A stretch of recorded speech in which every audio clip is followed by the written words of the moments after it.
সাল 1989 একটি ব্যাংকের ভেতরে হাতে একটি লোন অ্যাপ্লিকেশন নিয়ে দাঁড়িয়েছিলেন। এই 30 বছর বয়সী মহিলা নিজের জীবনের একটি ঝুঁকিপূর্ণ এবং অনেক বড় সিদ্ধান্ত নিতে যাচ্ছিলেন, কিন্তু তিনিও পুরোপুরি নিশ্চিত ছিলেন না এর পরিণতি কী হবে। আসলে বন্ধুরা, 1989 সালের ভারত একটি অন্যরকম সময় পার করছিল।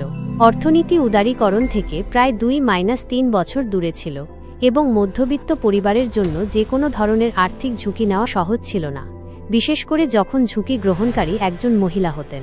কারণ সে সময় মহিলাদেরকে কেউ এত গুরুত্ব দিত না। মানুষ বিশ্বাস করত না যে একজন মহিলাও কোনো বড় স্বপ্ন দেখতে পারে। কিন্তু দিল্লির সফদরজং এনক্লেভে বসবাসকারী বন্দনা লুথরা, যার স্বপ্নই ছিল মানুষের চিন্তাভাবনার চেয়ে অনেক বড়, তিনি মানুষের এই ভুল ধারণা দূর করার সংকল্প করলেন। বন্দনা তখন 30 বছর বয়সী একজন বিবাহিত মহিলা ছিলেন এবং তার সন্তান ও স্বামীর সাথে একটি সাধারণ জীবন কাটাচ্ছিলেন। তবে তার কাছে কিছু দক্ষতা ছিল যা তিনি বৃথা যেতে দিতে চাননি। আসলে তিনি ইউকে এবং ফ্রান্স থেকে কসমেটোলজি, নিউট্রিশন এবং বিউটির অনেক অ্যাডভান্সড কোর্স করেছিলেন। কিন্তু এখন এই দক্ষতা থাকা সত্ত্বেও তার কাছে কোনো ব্যবসা করার জন্য টাকা ছিল না। কিন্তু তিনি সে সময় যেভাবে মানুষকে পর্যবেক্ষণ করছিলেন তাতে তিনি নিশ্চিত হয়েছিলেন যে মানুষের স্থূলতা এবং স্বাস্থ্য সংক্রান্ত সমস্যাগুলির সমাধানের জন্য একটি বৈজ্ঞানিক পদ্ধতির প্রয়োজন এবং তিনি এই শূন্যস্থান পূরণ করতে পারেন। তিনি লক্ষ্য করতেন যে দিল্লির ধনাঢ্য এলাকার লোকেরা ফিটনেস এবং বিউটির জন্য বেশি টাকা খরচ করতেও প্রস্তুত ছিল, কিন্তু তবুও তারা কোনো বিশ্বস্ত এবং পেশাদার পরিষেবা পাচ্ছিল না। তাই বন্দনা এই সুযোগ দেখে একটি ওয়েলনেস সেন্টার খোলার পরিকল্পনা করলেন। কিন্তু আবারও সমস্যা ছিল যে তার কাছে টাকা ছিল না এবং এখান থেকে তার মনে আসে কেন লোন নেওয়া হবে না। তাকে তার প্রথম ওয়েলনেস সেন্টার শুরু করার জন্য প্রায় 20,000 টাকার প্রয়োজন ছিল। হ্যাঁ, এটি আজকের দিনের হিসেবে আপনার কাছে কম মনে হতে পারে, কিন্তু 1989 সালের সময়ে এটি একটি অনেক বড় পরিমাণ ছিল, বিশেষ করে এমন একজন মহিলার জন্য যার কোনো ব্যবসায়িক ব্যাকগ্রাউন্ডও ছিল না। কিন্তু বন্দনা সাহস করে তার স্থানীয় ব্যাংকে লোনের জন্য একটি আবেদন জমা দিলেন, যেখানে তিনি তার ব্যবসায়িক পরিকল্পনা উপস্থাপন করলেন। তার পরিকল্পনা VLCC নামে একটি ওয়েলনেস সেন্টার খোলার ছিল, যা ওজন ব্যবস্থাপনা, স্কিন ট্রিটমেন্ট এবং ফিটনেস প্রোগ্রাম অফার করবে।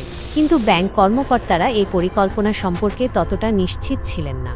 তাদের মনে হয়েছিল যে এটি বিদেশের ধারণা, ভারতে এটি ততটা কাজ করবে না। তাই তিনি তার আন্তর্জাতিক সার্টিফিকেশন এবং বৈজ্ঞানিক পদ্ধতির ওপর জোর দিলেন। তিনি জানালেন যে তার সেন্টার বিশেষজ্ঞ, ডাক্তার, নিউট্রিশনিস্ট এবং কসমেটোলজিস্টদের সাথে কাজ করবে, যা শুরু থেকেই এটিকে একটি পেশাদার এবং বিশ্বস্ত ব্র্যান্ড তৈরি করবে। এর সাথে তিনি তার কিছু গহনা গ্যারান্টি হিসেবে বন্ধক রাখলেন। এখন এখানে তার দৃঢ় সংকল্প এবং স্পষ্ট ভিশন ব্যাংক কর্মকর্তাদের মুগ্ধ করল এবং তারা 20,000 টাকার লোন অনুমোদন করল। এই লোনটি একটি শর্ট টার্ম বিজনেস লোন ছিল, যার সুদের হার সে সময় প্রায় 12-15% কাছাকাছি ছিল।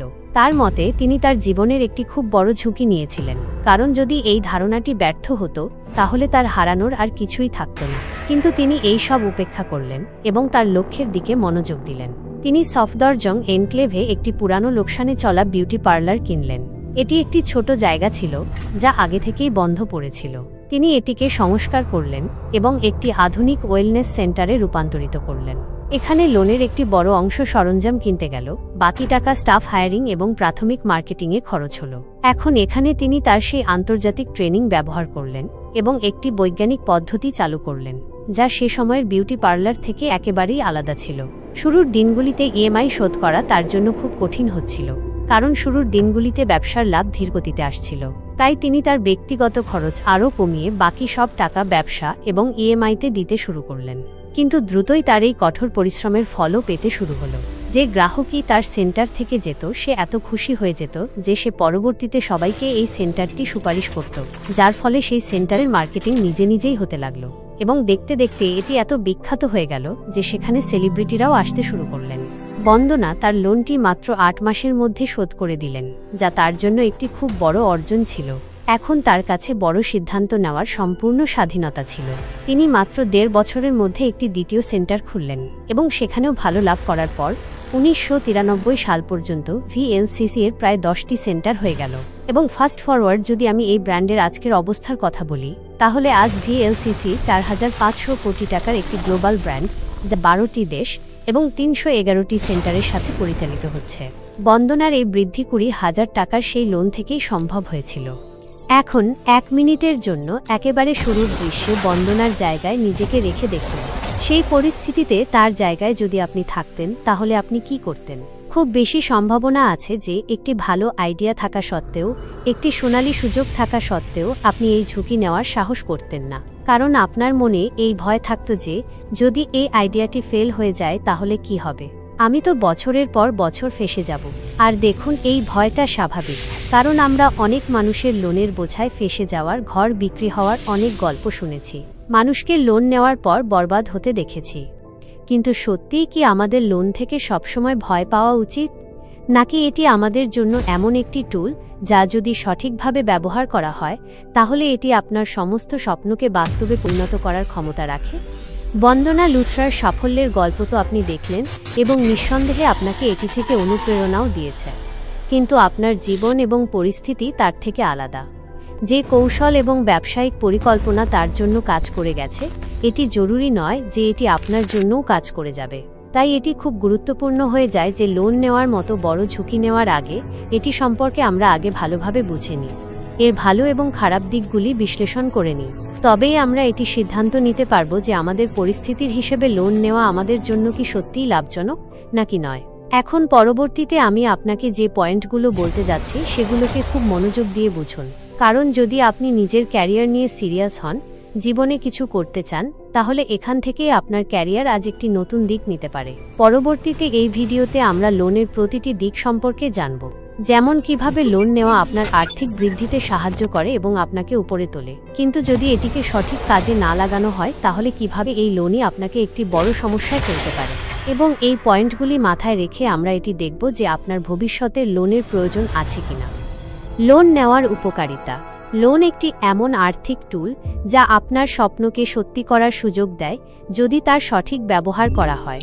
যেমন নাম্বার 1, বিজনেস গ্রোথের জন্য। যদি আপনার মনে কোনো কঠিন ব্যবসার ধারণা থাকে কিন্তু শুরু করার জন্য আপনার কাছে টাকা না থাকে, তাহলে লোন আপনাকে সেই টাকা দিতে পারে যা আপনার ধারণা বাস্তবায়িত করার জন্য প্রয়োজনীয়।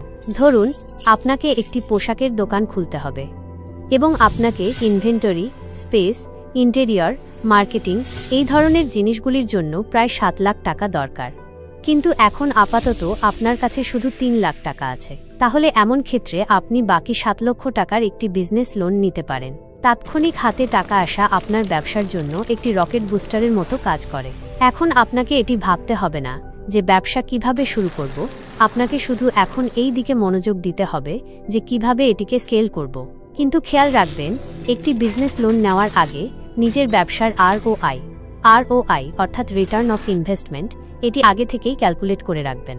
যদি ROI লোনের ইন্টারেস্ট থেকে বেশি হয়, যেমন লোন ইন্টারেস্ট 10% আছে এবং ব্যবসার রিটার্ন প্রায় 20%, তাহলে এখানে লোন নেওয়া আপনার জন্য সেফ এবং লাভজনক। Number 2 is asset creation. আপনার আসনির গ্রোভারের সেই 2021 সালে লিক হওয়া কল রেকর্ডিং তো মনে আছে, যেখানে কোটাক মাহিন্দ্রার একজন এমপ্লয়িকে তিনি খুব খারাপ গালিগালাজ দিচ্ছিলেন। Sorry, I do not know. So what you are saying? You do not know what I saying. ঘর are you drunk sir bye. আসলে ঘটনাটি ছিল যে আসনিরকে নাইকা IPO শেয়ার কিনতে হয়েছিল, যার জন্য তাকে কোটাক মাহিন্দ্রা থেকে 500 কোটি টাকার লোন নিতে হয়েছিল। কিন্তু সব ডকুমেন্টেশন পুরো হওয়ার পরেও শেষ মুহূর্তে লোন দিতে অস্বীকার করা হলো, যা ইনডাইরেক্টলি আসনির গ্রোভারের একটি বড় ক্ষতি হলো। বিকজ নাইকা এর IPO 2021 সালের সময় বেশ হাইপে ছিল, তো শেয়ারের দাম বাড়ার পুরোপুরি আশা ছিল। আর তাছাড়া IPO শেয়ার প্রায়শই ডিসকাউন্ট রেটে পাওয়া যায়, যা লিস্টিংয়ের পর হাই রিটার্ন দিতে পারে। আসনির এই সুযোগের সদ্ব্যবহার করে নিজের সম্পদ বাড়াতে চেয়েছিলেন, কিন্তু আনফরচুনেটলি তিনি শেয়ার কিনতে পারলেন না এবং তার এই লাভের সুযোগ শেষ হয়ে গেল। এখন তার সাথে যাই হোক না কেন, কিন্তু এর থেকে আপনাকে তো জানা গেল যে লোন আপনাকে অ্যাসেট তৈরির সুযোগও দেয়। অ্যাসেট হলো সেই জিনিস যা সময়ের সাথে আপনার সম্পদ বাড়ায়, যেমন প্রপার্টি, মেশিনারি বা স্টক মার্কেট ইনভেস্টমেন্ট ইত্যাদি। এই ধরনের অনেক উদাহরণ আপনি নিজেও দেখেছেন, যে কেউ 6-7 বছর আগে কোনো প্রপার্টি 20 লক্ষ টাকায় কিনেছিল, কিন্তু আজ তার মূল্য 60 থেকে 70 লাখ টাকা হয়ে গেছে। কিন্তু এমন কেস তখনই সামনে আসে যখন লোকেরা সেই লোকেশন বা কোনো স্টক ভালোভাবে রিসার্চ ইত্যাদি করেছে। কিন্তু ওভারঅল আপনি এটি মানতে পারেন যে লোন নিজের সম্পদ বাড়ানোর জন্য ব্যবহার করা যেতে পারে। Number 3 is tax benefits. খুব কম লোকই এই কথাটি জানে যে ভারতে কিছু লোনে আমরা ট্যাক্স বেনিফিটসও পেয়ে যাই, যা ইনডাইরেক্টলি আপনার অনেক টাকা বাঁচিয়ে দেয়। যেমন হোম লোনের ক্ষেত্রে সেকশন 80 সি এর আওতায় আপনি প্রিন্সিপাল রিপেমেন্টের উপর 1.5 লাখ টাকা পর্যন্ত ট্যাক্স ডিডাকশন ক্লেম করতে পারেন। সেকশন 24 এর আওতায় ইন্টারেস্ট পেমেন্টের উপর আপ টু 2 লাখ টাকা পর্যন্ত ডিডাকশন আপনি পান।